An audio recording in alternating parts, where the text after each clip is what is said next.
At the end of the 15th century, as the white sails of Europe began reaching beyond familiar harbors, one man stood at the bow of a ship, gazing toward the horizon where the endless blue ocean met the sky.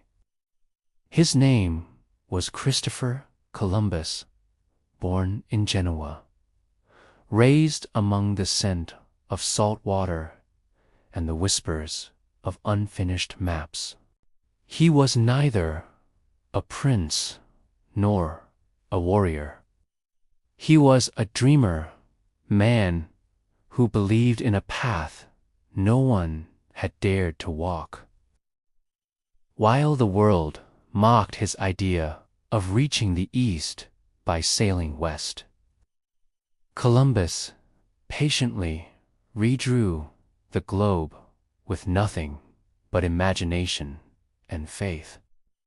In a Europe obsessed with land, gold, and conquest, he offered something different, a dream across the sea.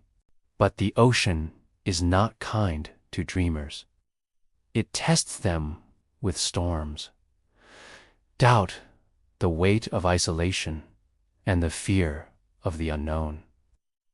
Columbus knew this, but he stepped forward anyway, because great dreams demand courage greater than fear. This was not just a journey to find new land. It was a journey that would reshape the fate of two worlds. The Mediterranean Sea, minus 1476. A Genoese merchant ship was attacked off the coast by French pirates. Amid the flaming wreckage, a young Italian man named Cristoforo Colombo struggled to swim over 6 miles to shore, his blood mixing with the salt water. He survived, but he was no longer the same man. After that fateful escape, Columbus settled in Lisbon, Portugal, the heart of Europe's seafaring world. He worked in a map-making shop, surrounded by Arabic and Portuguese charts. For the first time, he saw his dream take shape in ink and lines, to reach the east by sailing west. While Portuguese explorers rounded the coast of Africa toward India, Columbus imagined the opposite. Why go around the world when you could go straight across it? If the earth was round, then east and west must eventually meet. He pored over maps, calculations, and navigation, charts obsessed, unshaken, consumed by his idea. He presented his vision to scholars and noblemen, only to be dismissed again and again. The distance was too far, the seas unknown, the idea foolish and impossible. Undeterred, Columbus turned to Spain in 1485. With little more than a stack of maps and a heart full of belief, he wandered from monasteries to palaces, living in poverty, knocking on every door, pleading with cardinals, counselors, and clerics. At last, a small door creaked open. The monastery, where friars familiar with Queen Isabella listened closely to his vision. For the first time, someone believed. And through that tiny opening, a whisper of destiny began to pass. A dream born of storms and shipwrecks, nearly drowned in rejection, was now drifting toward the shores of possibility. After nearly 7 years of waiting, pleading, and rejection, Columbus's dream finally found its spark in early 1492. In January, King Ferdinand and Queen Isabella of Spain had just won their final victory in the Reconquista, retaking Granada from the Moors. Their kingdom, brimming with triumph and faith, now turned its eyes westward. At last, they agreed to fund Columbus's bold dream, to reach the east by sailing west. On the morning of August 3rd, 1492, from the small port of Palos de la Frontera, 3 modest ships pushed away from shore. The Santa, the largest, captained by Columbus himself. The Pinta, fast and agile, under. The Niña, small and sturdy, led by Vicente. A total of around 90 men set sail, bringing barrels of fresh water, dried food, wine, seeds, rope, weapons, and something far more vital, hope.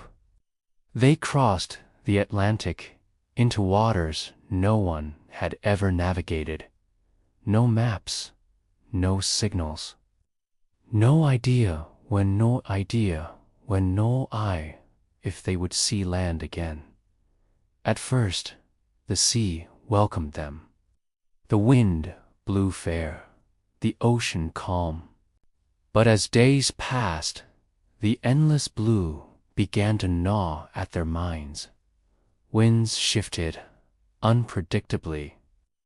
The compass behaved strangely. Seabirds vanished from the sky. And each day passed with nothing on the horizon. Fear began to fester. Some sailors whispered of mutiny, believing Columbus had doomed them. But he remained calm, even falsifying daily distances to reassure the crew, hiding just how far they had truly come. By October 10th, tension boiled over. A group demanded they turn back. Columbus made a desperate plea. "Give me 3 more days. If we see no land, we return." 3 days. That was all he asked. Then at dawn, on October 12th, 1492, from the Pinta, a sailor named Rodrigo de Triana cried out, "Tiara, tiara, land."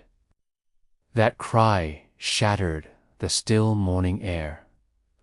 Cheers erupted, grown men embraced and wept. After over 2 months at sea, they had found land, what they believed to be an island off the coast of Asia. But in truth, they had just stepped ashore on a continent unknown to all of Europe. And from that moment on, the world would never be the same. The sea was calm. A light mist floated over the water as the first rays of dawn touched the deck of the Pinta. Around 2 a.m., a sailor named Rodrigo de Triana, standing watch atop the mast, spotted a dark strip rising faintly from the waves. He squinted into the distance, heart pounding, and then he cried out, "Tiara! Tiara! Land! Land!" His shout echoed through the mist, waking the slumbering crew on all 3 ships. Lanterns flared to life. Men rushed to the decks, pointing toward the horizon, eyes wide with disbelief and rising hope. Cristoforo Columbus, standing aboard the Santa, grabbed his brass telescope and peered ahead. What he saw made his heart stop. Far in the distance, beneath the rising sun, lay a lush green island, fringed with palm trees and white sand, a sliver of paradise after more than 2 months adrift on the vast and empty ocean. As daylight broke, the 3 ships approached the island, eventually dropping anchor in a small bay within what we now know as the Bahamas. Columbus was the first to set foot on shore, dressed in crimson and bearing the royal banners of Spain. He knelt, kissed the ground, and named the island San Salvador, Holy Savior. He believed he had reached the outer edges of Asia, possibly one of the islands Marco Polo once described. In his journal, Columbus wrote, "This must be one of the islands off the Indies, where the people are gentle and easily converted to Christianity." But he was mistaken. He had landed on a continent no European had yet realized existed, the Americas. As the landing party stepped onto the beach, they were met by the Taíno people, copper-skinned, strong-bodied, unclothed, wearing jewelry of shells and colored stones. They carried no weapons and showed no aggression. With wide eyes, they looked upon these strange visitors in metal armor, leather boots, steel helmets, thick beards, and pale skin. Though neither side spoke the other's language, they communicated through gestures and open hands. The Taíno offered water, fruit, tobacco leaves, and small gift symbols of goodwill. To Columbus, it felt like divine guidance. He believed these people had been prepared by God to receive the Christian faith and the enlightenment of European civilization. He wrote in his journal, "They are very simple, gentle, and do not know weapons. They go naked. With 50 men, we could easily subjugate them and convert them to our faith." These were among the first words to lay the foundation for the colonization and enslavement of millions in the centuries to come. To Columbus, this land wasn't just a discovery, it was an opportunity for glory, power, and riches. He immediately began searching for gold, asking the Taíno where he could find the shiny yellow metal. The locals smiled, confused, and offered feathers, necklaces of stone, cocoa beans gifts beyond monetary value. The journey continued. Columbus and his men sailed to explore nearby islands, Cuba and Hispaniola. They found towering mountains, dense tropical forests, waterfalls, and small villages along the coast. The local people continued to welcome them with smiles and open hands. But in Columbus's eyes, they were no longer simply hosts. They were evidence, proof, something to bring home. He ordered some Taíno captured, their hands bound, and brought aboard his ships. They did not resist. Their faces showed no hatred, only confusion, as if they didn't understand what was happening to them. Aboard the ships, Columbus wrote furiously, documenting everything. Though the gold he sought was scarce, he now had something even more impressive to present to the Spanish crown. Exotic birds, unusual plants, colorful ornaments, sand, most notably, the strange natives. That night, Columbus stood alone on the deck, staring up at the starlit sky. The wind swept through his graying hair. Within him stirred not just pride, but a dangerous satisfaction that he was not only the first to cross the Atlantic, but the first to set foot in a new world that could become his own. He did not know that he was not the first to reach the Americas. The Norse had come centuries before, and millions of indigenous peoples had lived there for thousands of years. What Columbus truly discovered was not just land, but a moment in history that would forever change how the world saw itself. October 1492. The new land Columbus had set foot on. What he believed to be part of India was in fact the homeland of the Taino people, peaceful islanders who had lived there for generations. Living across major Caribbean islands like the Bahamas, Hispaniola, Cuba, and Jamaica. Their world was rich with forests, rivers, fish-filled coasts, and small villages made from wood, palm leaves, and thatch. There were no castles, no iron weapons, no coins. But they had faith, community, and a civilization of their own.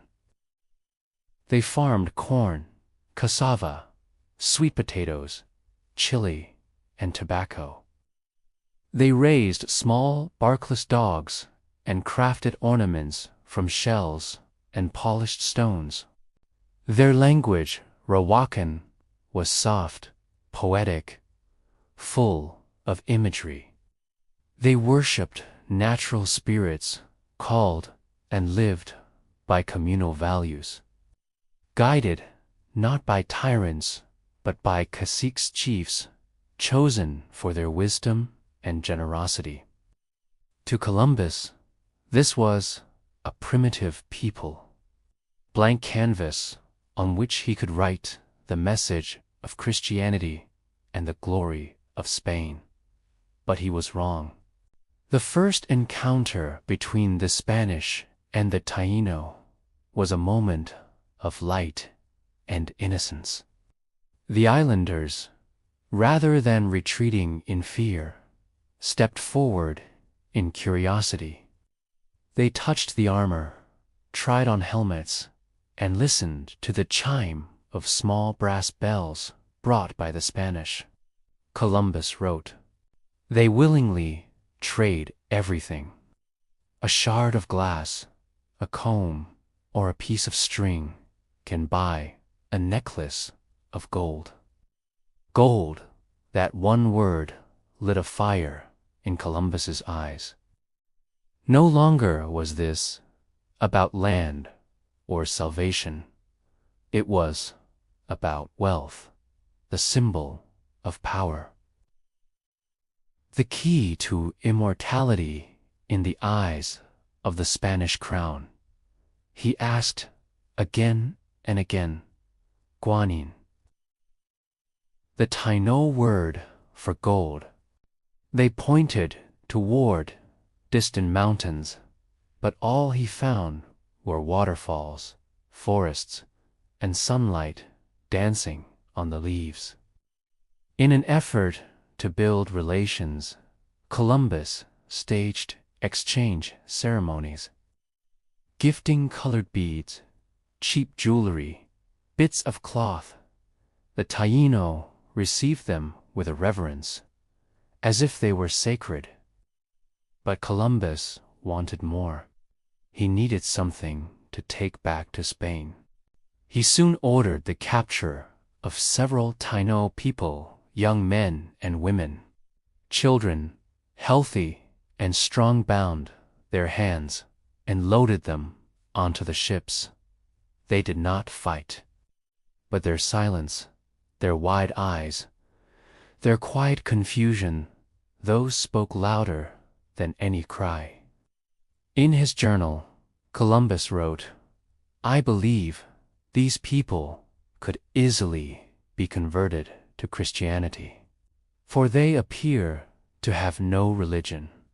They are docile, teachable, and do not seem to understand resistance." This was more than a note. It was a sentence spoken quietly, but one that would echo through the centuries. On the island of Hispaniola, Columbus and his crew built a small fortress named La Navidad. After the Santa was wrecked on Christmas Eve, the ship was gone, but Columbus refused to return empty-handed. Over 30 crew members stayed behind, some willingly, others not, to guard the outpost and begin long-term exchange with the Taino. Columbus sailed back to Spain with the remaining 2 ships, bringing with him several indigenous captives, colorful birds, exotic fruits, tiny samples of gold, and a grand tale that he had reached lands beyond India. As he departed, the Taino waved from the shore. They did not know they were waving goodbye to their world, as it had always been now welcoming a storm of gunpowder, disease, and enslavement. Columbus believed he was bringing light to them, but that light would become fire. In the years to come, the Taino would be enslaved, forced to mine gold, tortured for failing quotas, and ravaged by smallpox, measles, and flu illnesses never before seen on their islands. Within mere decades, over 90% of the Taino population would Venetia culture wiped from the earth. And it all began with those first smiles on the beach, with those outstretched hands not carrying weapons, but fruit and friendship, a meeting that history would later call a discovery. But to the Taino, it was the beginning of a tragedy. On Christmas Eve, 1492, the night sky above the northern coast of Hispaniola sparkled with stars. A soft breeze blew in from the lush forests inland, carrying the scent of tropical trees. Aboard the Santa, the largest ship in the fleet, Spanish sailors were joyfully celebrating the holiday. Cristoforo Columbus didn't know it yet, but that night, history would turn in a direction both fateful and deeply tragic. Columbus, exhausted from weeks of navigating island waters and interacting with the native people, rested in his cabin. He believed the expedition had been a resounding success.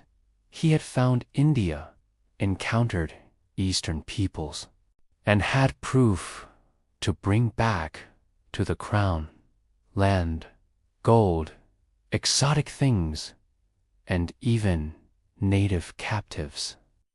But on deck, the crew had grown careless. Many were drinking and celebrating, leaving only a young cabin boy barely trained to steer the ship. The sea was calm. The stars shone gently, but beneath the surface, hidden currents slowly carried the Santa toward a shallow reef near the costa trap beneath the silent waters. Around midnight, a harsh scraping sound tore through the silence, followed by a violent crash. The ship tilted sharply. Timbers groaned. Rigging snapped. The mast shuddered. The Santa had run aground. Pushed by the current, the sharp coral pierced the hull. Seawater gushed in like a beast, flooding the lower decks. Columbus rushed up from below, but it was too late. He ordered his men to evacuate to the Niña, the smaller ship still afloat. But in the chaos and darkness, there was no saving the Santa. By sunrise on December 25, 1492, the ship was lost forever, broken apart by the reef. From the deck of the Niña, Columbus watched as the remains of the Santa sank slowly beneath the waves. It wasn't just a vessel, it was a symbol of his dream, his faith, and a voyage that had made history. Now it was gone without music, without ceremony. The loss forced a difficult decision. There wasn't enough space on the remaining ships to bring everyone home. Columbus chose to leave behind 39 men's volunteered. Others may have been less welcome aboard.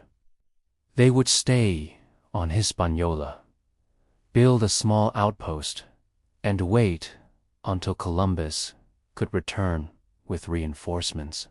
He ordered the construction of a small fort using the salvaged wood from the wrecked Santa. The settlement was named La Navidad, the Nativity. In the final days before departure, Columbus divided food, weapons, and tools among those staying. He urged them to treat the Taino kindly, to maintain peace and build trust. The native people, generous and curious, helped build the fort, offered food, and even gave local women to the Spaniards as part of cultural exchange. But Columbus didn't realize that the seeds of conflict were quietly being sown. On January 4th, 1493, Columbus left Hispaniola, convinced of triumph. He carried a glowing report. "We have succeeded. The men left behind will prepare the land. I will return with soldiers, priests, and settlers." The Niña and Pinta turned east, sailing across the Atlantic once more. On board were captured Taino, exotic animals, colorful feathers, cacao beans, tiny samples of gold, then the illusion that this land was ready to serve an empire. Columbus had no idea that, after his ships disappeared beyond the horizon, La Navidad would fall into ruin and blood. Only months after his departure, the Spaniards left at La Navidad abused their position, looted villages, took women by force, and demanded gold that the Taino did not have. The Taino, once friendly, became enraged. They could not understand why those who arrived as guests now acted like masters. Then, one moonless night, native warriors struck back. The outpost of La Navidad was burned to the ground. All 39 Spaniards were killed. Columbus would not learn of this until he returned later that year. But for now, sailing homeward, he still believed a new world was waiting to be claimed. In his mind, The loss of the Santa was just a minor setback. But in history, that ship became a symbol of the dream to cross the sea, and of the first crack in the relationship between two worlds. It had brought hope and left behind the first scar. The Atlantic wind howled across the sails of the Niña, the small ship carrying a great tale back to Europe. After more than 7 months navigating uncharted seas and mysterious islands, Cristoforo Columbus was finally returning to Spain alive, and with a story he had crafted with his own hand. The ship carried vibrant feathers of birds never seen in Europe, cacao beans, fruits, yams, and tobacco leaves from strange lands, captured Taino natives, shackled and wide-eyed, gazing at the ocean as if trying to understand the fate they'd been caught in. And most importantly, though in small quantity, gold, just a few specks, but enough to ignite the greed of an entire continent. Columbus was not returning merely as a sailor, he was coming back as the man who had reached India, the first to cross the ocean and live to tell the tale. In his log, he wrote, "I believe I have reached the islands near Cipango, and these people are gentle and ready for conversion." It was a delusion, but also a political weapon. Columbus understood, in Europe, belief and ambition were often more powerful than the truth. During the voyage home, the fleet encountered fierce storms. Lightning cracked the sky, winds roared, and waves nearly overturned the Niña. At one point, Columbus feared he would die at sea, and all his discoveries would be lost forever. In desperation, he wrote a report to the king and queen, sealed it in waxed cloth, placed it in a barrel, and cast it into the ocean. Final message, in case he perished. But fate still favored him.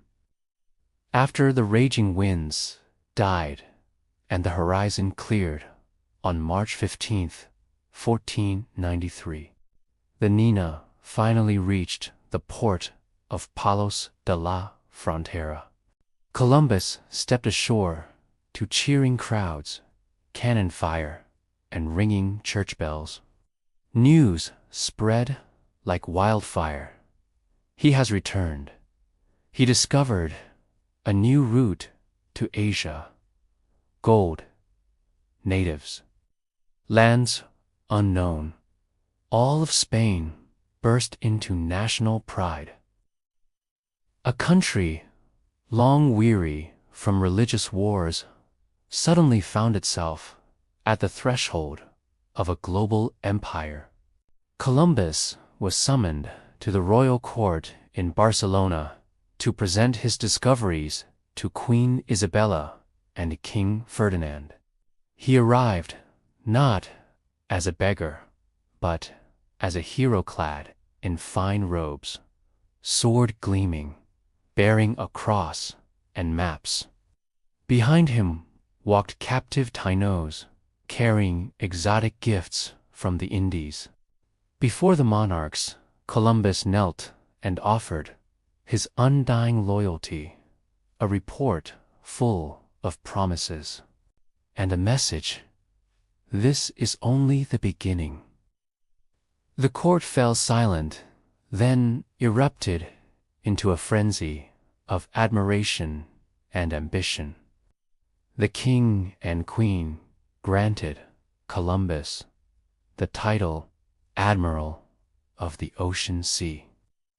The position viceroy and governor of the new lands. A share of 10% of all future riches, and a commitment to fund a second voyage, far grander than the first. Columbus, once rejected in Portugal and laughed at in court, was now second only to royalty. But within that glorious light, the seeds of tragedy had quietly begun to sprout. Some scholars, priests, and nobles raised doubts. If this is Asia, where are the cities? These natives don't resemble Indians or Japanese. He promised gold in abundance, but brought only tiny samples. Whispers began. He exaggerated. He promised too much. At the same time, Columbus had begun to draft colonization plans. He no longer sought to merely explore. He aimed to govern, settle, and profit. And the fastest way to do that, enslave the native population. A few months later, Pope Alexander VI issued the Bull of Tordesillas, dividing the entire New World between Spain and Portugal as if it were a land without people. The first lines of colonial history were written in Latin, sealed in gold, driven by greed. As Columbus paraded through the streets of Barcelona, the crowds threw flowers and praised him as the man who reached the edge of the world. No one knew that in the midst of this celebration, history had shifted not only to write legend, but also to begin tragedy. The smiles on Columbus's face would soon give way to warfare. The cheers would turn into accusations, and the land he believed to be India would soon earn its true name. The New World, a world once sleeping, wakened by a dream and a lie. At the end of his life, Christopher Columbus was no longer the hero once celebrated in golden halls. He did not die in a stormy ocean, nor fall on a battlefield in the name of Christ. Instead, he died in silence and obscurity in a modest room in Valladolid, Spain. In the year 1506, there were no orchestras, no crowds bidding farewell, only a few family members keeping watch over his final breath. The man who once believed he had found the route to Asia would die, never knowing that he had discovered a new continent. History would remember him not just as a sailor who crossed the sea, but as the one who had opened a door between two worlds, through which both light and darkness would pass, never to be separated again. When Columbus first stepped onto that distant land, he carried the heart of a dreamer. He believed the world could be united by ocean paths. He believed that distant peoples would embrace Christianity with open arms. He believed that glory belonged to those who dared to walk with no Maponli faith, and in some ways he was right. But the dream Columbus carried, bright as it was cracked from the beginning. To realize his dream, he needed gold, power, and royal patronage. And to keep those things, he gradually traded mercy for control. He became a conqueror, no longer just an explorer. A few years later, they were chained, tortured, and nearly wiped out. Columbus, who once wrote, "They are gentle and generous," later ordered hands cut off from those who failed to meet their gold quotas. Did he change? Or did the dream simply collapse when it touched reality? In his final years, Columbus became entangled in investigations, disgrace, and imprisonment. The King of Spain, who once showered him with honors, grew distant, assigning others to govern the new lands. Columbus wrote pleading letters. "I do not ask for glory. I only wish to be granted the promises I was given." But no answer ever came. He faded into obscurity, living on a small pension, burdened by countless questions that would never be answered. So what, then, is the true legacy of Cristoforo Columbus? He did not find Asia, but he launched the age of exploration. He did not build an empire, but he triggered centuries of colonization. He brought knowledge, maps, writing, but also disease, slavery, and war. His dream forever changed the sleep of the world. Today, some raise monuments to Columbus as a hero of discovery. Others tear those statues down, seeing him as a symbol of genocide. History does not see him in one color. Perhaps he was the embodiment of both light and shadow, a man with the courage to cross the unknown, but who could not escape the chains of his own time. The Taino, the first people to welcome Columbus, were nearly extinct within a few generations. And yet, that first greeting, that first handshake, that look of wonder in their eyes still lives in books and memory, like a warning from the past. In the quiet room where Columbus took his final breath, he likely still believed that he had reached Asia. He had no idea that his name would be given to half the Western Hemisphere, Colombia. Columbus, the District of Columbia. He could not have imagined that his journey would create a new world and, at the same time, erase many old ones. His legacy, like a brilliant flame, lit the path forward, but also burned away many things behind. Cristoforo Columbus has been dead for over 500 years, yet his shadow still stretches across the world. Do we remember him as a great explorer, or as the man who ignited a genocide? Did he truly open a new world, or did he simply destroy old ones? Millions of lives were erased, silenced, forgotten. Who speaks their names today? And if history is written by the victors, who holds the pen now?